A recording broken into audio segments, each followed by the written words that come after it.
আওয়ামী লীগের সংশোধিত একটি পক্ষের রাজনৈতিক পুনর্বাসনে রাজি হতে সেনানিবাস থেকে চাপ পাওয়ার বিষয়ে হাসনাত আব্দুল্লাহ যে দাবি করেছেন তা রাজনৈতিক স্ট্যান্ডবাজি বলেই মন্তব্য করেছে সেনা সদর।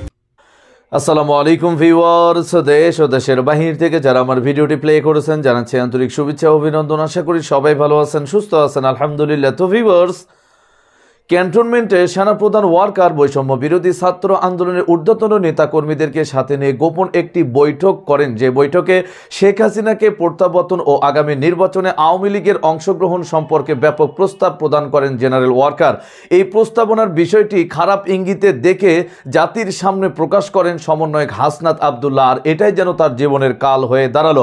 সেনাবাহিনীর সম্মান ক্ষুণ্ণ ও অভ্যন্তরীণ বিষয়কে ফ্লাশ করার দায়ে সেনাপ্রধান ওয়াকারকে লাঞ্ছিত করার কারণে সেনাবাহিনীর হাতেই অতি দ্রুত গ্রেফতার হতে যাচ্ছে হাসনাত আব্দুল্লাহ সহ আরও এনসিপির কিছু নেতা কর্মীরা। আসুন সর্বশেষ বিস্তারিত আপডেট জানবো রিপোর্টে।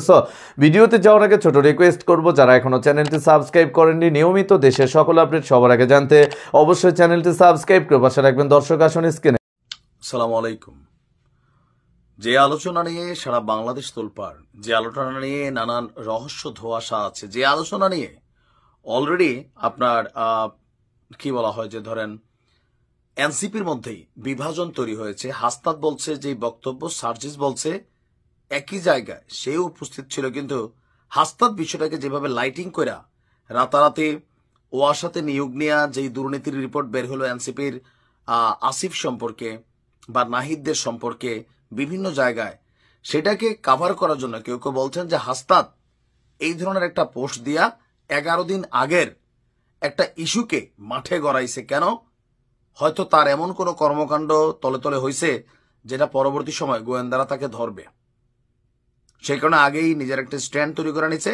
আর জাতি সাবেক এই ছাত্রলীগ নেতার বক্তব্যে যে এতটা বিশ্বাস করবে এটা অনেকেই ভাবে নাই। সবাই ভাবতেছে সার্জিস এখন মিথ্যাবাদী আর সেনাপ্রধান তো পুরাটাই মিথ্যাবাদী। এমন যখন অবস্থা, তখন সেনা সদর দপ্তর থেকে একটা বক্তব্য দেওয়া হয়েছে। আওয়ামী লীগের সংশোধিত একটি পক্ষের রাজনৈতিক পুনর্বাসনে রাজি হতে সেনানিবাস থেকে চাপ পাওয়ার বিষয়ে হাসনাত আব্দুল্লাহ যে দাবি করেছেন তা রাজনৈতিক স্ট্যান্ডবাজি বলেই মন্তব্য করেছে সেনা সদর। আর আমরা যদি দেখি এখানে শনিবার নেত্র নিউজকে দেওয়া এক বিবৃতিতে এই মন্তব্য করেছে সেনা সদর। তো সেনা সদরের যে মন্তব্য, যে আপনার আমরা যদি দেখি সেনা সদরের যে বক্তব্য, যে সেনানিবাসে খোদ সেনাপ্রধান জেনারেল ওয়াকারুজ্জামানের সাথে গত 11ই মার্চ একটা বৈঠক হয়েছে। তবে হাসনাত আব্দুল্লাহকে ডেকে নিয়ে যাওয়া এবং আওয়ামী লীগ পুনর্বাসনের বিষয়ে তাদের প্রস্তাব বা চাপ দেওয়ার যে বিষয়টা, এটা অস্বীকার করেছে। বরং হাসনাত আব্দুল্লাহ এবং সার্জিস আলম তাদের আগ্রহেই 11ই মার্চ সেই বৈঠকটি আপনার অনুষ্ঠিত হয়েছিল। তো পরবর্তী সময় আপনার ভারতের পরিকল্পনা, সেনানিবাস আর বিভিন্ন বিষয়কে যোগটোগ কইরা মোটামুটি একটা কি বলা হয়েছে, যেই তথ্যটা উপস্থাপন করেছে সেনাবাহিনী বলছে অত্যন্ত হাস্যকর এবং অপরিপক্ক গল্পের সম্ভার। সেনাবাহিনী এত বেশি কথা বলার মতন গুরুত্বপূর্ণ ক্যারেক্টার হাসনাত হয় নাই, বুঝতে হবে। আপনি জুলাই আন্দোলন আবু সাইদের পরিবারকে দেখেন, এদের ভাই কান্দে। আমি ভিডিওটা দিছি আজকে, আশ্বাস দিছে এরা নিজেরা কোটি কোটি টাকার মালিক হয়ে গেছে, এক একজন যার মতো করে আছে। ভাই ঘটনা নানান আসতেছে তো টেলিভিশনে। সর্বশেষ বাকি ছিল সেনাবাহিনীকে নিয়ে হাতাহাতি করা। তবে এই স্বাদটা মিটা যাবে, মনে রাখেন।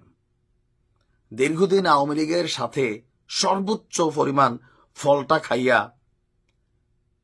শেষ পর্যায়ে এসে আওয়ামী লীগ থেকে বের হইয়া আওয়ামী লীগকে ভাঙ্গা আবার জাতির উপরে নতুন করে একটা আশা নিয়া, সেই আশা নিয়ে এরা যা খেলাধুলা শুরু করছে, এই এনসিপিরা একটা লোক পরিচ্ছন্ন ইমেজের এই মুহূর্তে বলতে পারে এরা সাংবাদিক ইলিয়াস যেদিন বাক্সরা ঝাড়া দিবে, যেদিন ডক্টর ইউনূসের সরকার থাকবে না, এই দিন দেখবেন কেমনে বের হয় পানির মতন ঝরঝর ঝরঝর করে। বিতর্কিত সিলেটে মারামারি কইরা অস্থির অবস্থা তৈরি করছে এরা গতকালকে। একটা ইফতার পার্টি সামলাইতে পারে না। হান্নান দেখে না কহে যে ভাই এখন কি আপনারা যে শুরু করছেন, মানে কেমনে কি হবে। এনসিপি থেকে এই জাতির যে প্রত্যাশা, ডিমা ডিমা পাবেন, ডিমা মনে রাখেন, বলে দিয়ে গেলাম অ্যাডভান্স। ভালো থাকুন।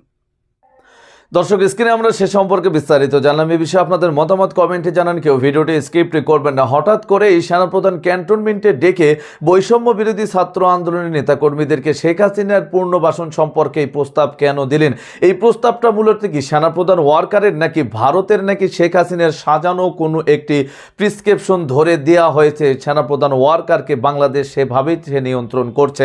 বর্তমানে বিপ্লবী জনতা, বিপ্লবী সরকার, কিন্তু সেনাপ্রধান ওয়ার্কার কেন ভারতীয় হবে? এটা নিয়ে মানুষের ভেতরে ব্যাপক প্রশ্ন। আসুন আরো বিস্তারিত জানবো রিপোর্টে।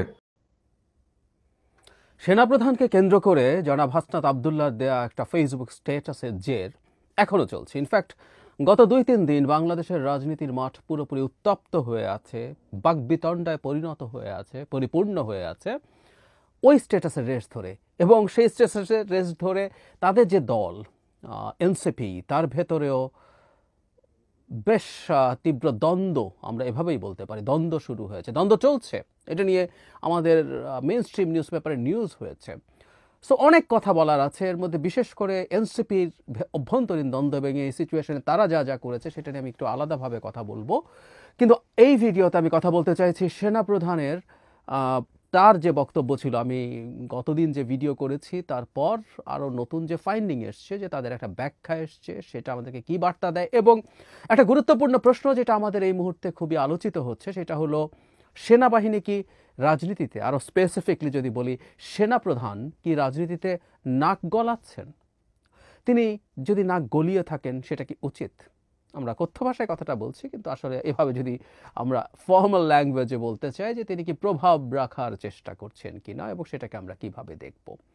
আমি একটু পেছনে যাই। সেই স্ট্যাটাসের পর যা যা হলো আপনারা নিশ্চয়ই খেয়াল করেছেন, যারা সচেতন নাগরিক আছেন তারা এগুলো ফলো করছেন নিশ্চয়ই। কিন্তু যে ঘটনাটা আসলে ঘটলো, পরম্পরাটা একটু যদি বলি। নেত্র নিউজ সেনা সদরের একটা বক্তব্য নিয়েছে, সেখানে তাদেরকে বেশ কিছু তথ্য দেওয়া হয়েছে, ভেরি ইন্টারেস্টিং। ওটারও কিছু অ্যানালিসিস দরকার, তার ভিত্তিতেই কথা বলবো। তার আগে আমরা জনাব সার্জিস আলম, জনাব হাসনাতের সাথে আসলে সার্জিস আলম ছিলেন। আমরা এই দুজনকে এক ধরনের মানিক জোড়ের মতো করে দেখতে পারি। হাসনাত সার্জিস আমরা একসাথে বলে ফেলি, দুজন একসাথে গিয়েছিলেন। এবং জনাব সার্জিসের যে স্ট্যাটাস সেটা অনুযায়ী তাদের সাথে আরেকজন যাবার কথা ছিল, তিনি শেষ পর্যন্ত যাননি, এ দুজনই গেছেন। যা যা ঘটেছে সেটা জনাব সার্জিসেরও বক্তব্যে আসলে অলমোস্ট না, প্রায় পুরোপুরি একই। কিন্তু যেটা হয়, মানে আমরা কোনো একটা ঘটনায় ফ্যাক্টস থাকে, ফ্যাক্টসের ক্ষেত্রে আমরা দেখলাম সবাই একমত। জনাব হাসনাত যা বলেছেন, জনাব সার্জিস যা বলেছেন, এমনকি সেনা সদর থেকে যে বক্তব্য দেওয়া হয়েছে নেত্র নিউজকে, সেটারও ফ্যাক্টসগুলো কি, মানে দুজন গিয়েছিলেন, 11 তারিখ বৈঠকটা হয়েছিল এবং সেখানে আওয়ামী লীগকে নিয়ে আলোচনা হয়েছে। কিন্তু যেটা হয়, একটা টার্ম আছে রাশামন এফেক্ট, হিস্ট্রি নিয়ে প্রচুর বলা হয়, যে ঘটনার বয়ান, ঘটনা ঘটে গেছে কিন্তু ঘটনার বয়ান, রাশামন আকিরা কুরাসাওয়ার যে বিখ্যাত রাশামন সিনেমা, সেটাকে ভিত্তি করে যে একটা ঘটনার বিভিন্ন মানুষের বিভিন্ন বয়ান থাকে।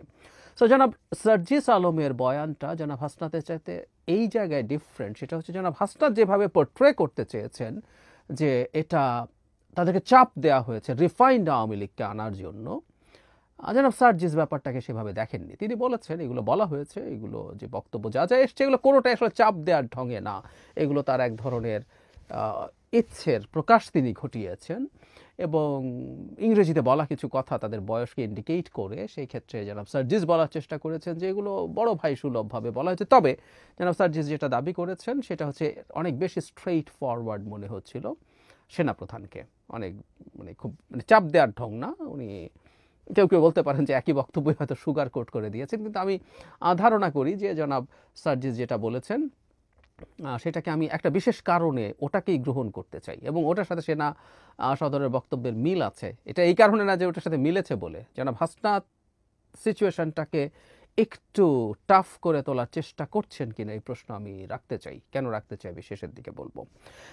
সেনা সদর যে কথাটা বলেছে এটা একটা ইন্টারেস্টিং, আমাদের ভবিষ্যতের ইতিহাসে এটা খুবই ইন্টারেস্টিং একটা বিবৃতি হয়ে থাকবে বলে আমি মনে করি। অবিশ্বাস্য এটা। প্রথমেই যেটা হয়েছে এই বক্তব্যকে মানে তাদের মাধ্যমে যেটা তাদের দিক থেকে যেটা বলা হয়েছে, সম্পূর্ণ রাজনৈতিক স্টান্টবাজি বই অন্য কিছু নয়। এছাড়া 27 বছর বয়সী ছাত্রনেতার বক্তব্য অত্যন্ত হাস্যকর ও অপরিপক্ক গল্পের সম্ভার হিসাবেও আখ্যা দিয়েছেন। মানে এখানে ডিফারেন্সটা হচ্ছে যেটা ভাসনাথ যেটা বলার চেষ্টা করেছেন যে তাদেরকে ডেকে নিয়ে গিয়ে এই কথাগুলো বলা হয়েছে, সেনা সদর থেকে বক্তব্যে বলা হচ্ছে যে না, তারা দুজনই র্যাদার দেখা করতে চেয়েছিলেন, যোগাযোগ করছিলেন, অবশেষে তাদেরকে যোগাযোগ করতে দেয়া হয়। এখানে যেটা খুবই ইন্টারেস্টিং সেটা হচ্ছে সেনা সদর আসলে আওয়ামী লীগের প্রসঙ্গে যে সেনা প্রধান কথা বলেছেন সেটা স্বীকার করেছে। আমি এক্সাক্ট ভাষাটা পড়ি। আওয়ামী লীগের যেসব নেতারা ফৌজদারি মামলায় জড়িত নয় এবং ক্লেম ইমেজের অধিকারী, তাদের সমন্বয়ে নতুন আওয়ামী লীগ আসন্ন নির্বাচনে, সংসদ নির্বাচনে অংশগ্রহণ করলে নির্বাচন প্রতিদ্বন্দ্বিতামূলক, ফলপ্রসূ ও আন্তর্জাতিক মহলে অধিকতর গ্রহণযোগ্যতা পাবে। কিন্তু এ ব্যাপারে সরকার ও সব রাজনৈতিক দল মিলে আলোচনার মাধ্যমে সিদ্ধান্ত নিতে পারে বলে তিনি মত জানান। এখানে ব্যাকগ্রাউন্ডে কি বলা হচ্ছে, তাদের সাথে আলোচনায় আওয়ামী লীগকে নিষিদ্ধ করার প্রসঙ্গ উঠে আসলে এই কথাগুলো জনাব ওয়াকারুজ্জামান বলেন। খুব ইন্টারেস্টিং একটা জিনিস আমরা খেয়াল করি, সেনা সদর এই বক্তব্যটা, হ্যাঁ দেখা হয়েছে, নানান ইস্যুতে কথা হয়েছে, কিন্তু এই যে মূল ডিবেটের জায়গা এটাকে অস্বীকার করতে পারত। যেহেতু এগুলোর কোনো রেকর্ড নেই, যেগুলো চাইলেও কেউ প্রমাণ করতে পারবে না, কিন্তু সেনা সদর এটা করেনি।